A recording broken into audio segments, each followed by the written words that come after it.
The Tell-Tale Heart by Edgar Allan Poe, published in 1843 in The Pioneer. True, nervous, very, very dreadfully nervous, I had been and am. But why will you say that I am mad? The disease had sharpened my senses, not destroyed, not dulled them. Above all was the sense of hearing acute. I heard all things in the heaven and in the earth. I heard many things in hell. How then am I mad? Hearken and observe how healthily, how calmly, I can tell you the whole story. It is impossible to say how first the idea entered my brain, but once conceived it haunted me day and night. Object there was none, passion there was none. I loved the old man. He had never wronged me, he had never given me insult. For his gold I had no desire. I think it was his eye. Yes, it was this. One of his eyes resembled that of a vulture, a pale blue-gray with a film over it. Whenever it fell upon me, my blood ran cold, and so by degrees, very gradually, I made up my mind to take the life of the old man, and thus rid myself of the eye forever. Now, this is the point. You fancy me mad. Madmen know nothing, but you should have seen me. You should have seen how wisely I proceeded, with what caution, with what foresight, with what dissimulation I went to work. I was never kinder to the old man than during the whole week before I killed him. And every night about midnight I turned the latch of his door and opened it, oh, so gently. And then, when I had made an opening sufficient for my head, I put in a dark lantern, all closed, so that no light shone out, and then I thrust in my head. Oh, you would have laughed to see how cunningly I thrust it in. I moved it slowly, very, very slowly, so that I might not disturb the old man's sleep. It took me an hour to place my whole head within the opening so far that I could see him as he lay upon his bed. Ha! Would a madman have been so wise as this? And then, when my head was well in the room, I undid the lantern cautiously. Oh, so cautiously, for the hinges creaked.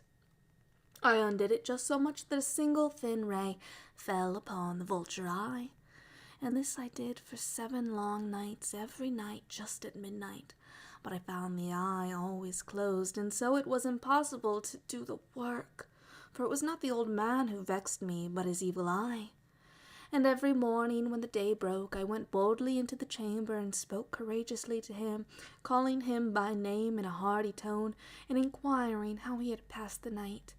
So you see, he would have been a very profound old man indeed to suspect that every night, just at 12, I looked in upon him while he slept.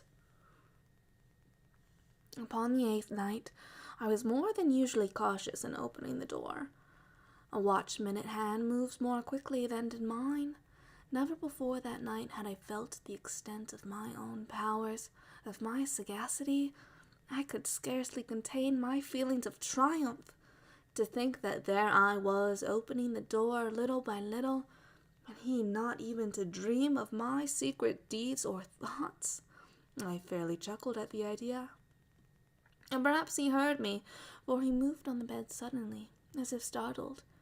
And you may think that I drew back, but no.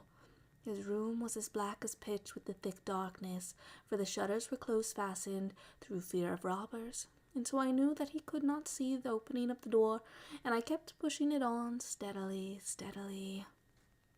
I had my head in, and was about to open the lantern, when my thumb slipped upon the tin fastening, and the old man sprang up in the bed, crying out, "Who's there?" I kept still and quiet, and said nothing. For a whole hour I did not move a muscle, and in the meantime I did not hear him lie down. He was still sitting up in the bed, listening, just as I have done night after night, hearkening to the death watches in the wall. Presently I heard a slight groan, and I knew it was the groan of mortal terror. It was not a groan of pain or of grief. Oh, no. It was a low, stifled sound that arises from the bottom of the soul when overcharged with awe. I knew the sound well. Many a night, just at midnight, when all the world slept, it has welled up from my own bosom, deepening with its dreadful echo the terrors that distracted me. I say I knew it well. I knew what the old man felt, and pitied him, although I chuckled at heart. I knew that he had been lying awake ever since the first slight noise when he had turned in the bed. His fears had been ever since growing upon him. He had been trying to fancy them causeless, but could not. He had been saying to himself, "It is nothing but the wind in the chimney. It is only a mouse crossing the floor. Or it is merely a cricket which has made a single chirp." Yes, he has been trying to comfort himself with these suppositions, but he had found all in vain. All in vain, because death, in approaching him, had stalked with a black shadow before him and enveloped the victim. And it was the mournful influence of the unperceived shadow that caused him to feel, although he neither saw nor heard, to feel the presence of my head within the room. When I had waited a long time, very patiently, without hearing him lie down, I resolved to open a very, very little crevice in the lantern. So I opened it. You cannot imagine how stealthily, until at length a single dim ray, like the thread of the spider, shot from out the crevice and fell upon the vulture eye. It was open, wide, wide open, and I grew furious as I gazed upon it. I saw it with perfect distinctness, all a dull blue, with a hideous veil over it that chilled the very marrow in my bones. But I could see nothing else of the old man's face or person, for I had directed the ray as if by instinct, precisely upon the damned spot. And now have I not told you that what you mistake for madness is but over-acuteness of the senses? Now, I say, there came to my ears a low, dull, quick sound, such as a watch makes when enveloped in cotton. I know that sound well, too. It was the beating of the old man's heart. It increased my fury, as the beating of a drum stimulates the soldier into courage. But even yet, I refrained and kept still. I scarcely breathed. I held the lantern motionless. I tried how steadily I could maintain the ray upon the eye. Meantime, the hellish tattoo of the heart increased. It grew quicker and quicker and louder every instant. The old man's terror must have been extreme. It grew louder, I say, louder every moment. Do you mark me well? I have told you that I am nervous. So am I. And now, at the dead hour of the night, amid the dreadful silence of that old house, so strange a noise as this excited me to uncontrollable terror. Yet, for some minutes longer, I refrained and stood still. But the beating grew louder. I thought the heart must burst, and now a new anxiety seized me. The sound would be heard by a neighbor. The old man's hour had come. With a loud yell, I threw open the lantern and leaped into the room. He shrieked once only. In an instant, I dragged him to the floor and pulled the heavy bed over him. I then smiled gaily to find the deed so far done.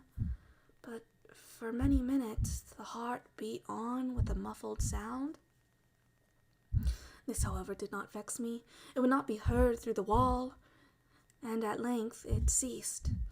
The old man was dead. I removed the bed and examined the corpse. Yes, he was stone dead. I placed my hand upon the heart and held it there many minutes. There was no pulsation. He was stone dead. His eye would trouble me no more. If you still think me mad, you will think so no longer when I describe the wise precautions I took for the concealment of the body. The night waned, and I worked hastily, but in silence. First of all, I dismembered the corpse. I cut off the head and the arms and the legs. I then took up 3 planks from the flooring of the chamber and deposited it all between the scantlings. I then replaced the boards so cleverly, so cunningly, that no human eye, not even his, could have detected anything wrong. There was nothing to wash out, no stain of any kind, no blood spot whatsoever. I had been too wary for that. A tub had caught all, and when I had made an end of these labors, it was 4 o'clock, still dark as midnight. As the bell sounded the hour, there came a knocking at the street door. I went down to open it with a light heart, for what had I now to fear? There entered 3 men who introduced themselves with perfect suavity as officers of the police. A shriek had been heard by a neighbor during the night. Suspicion of foul play had been aroused.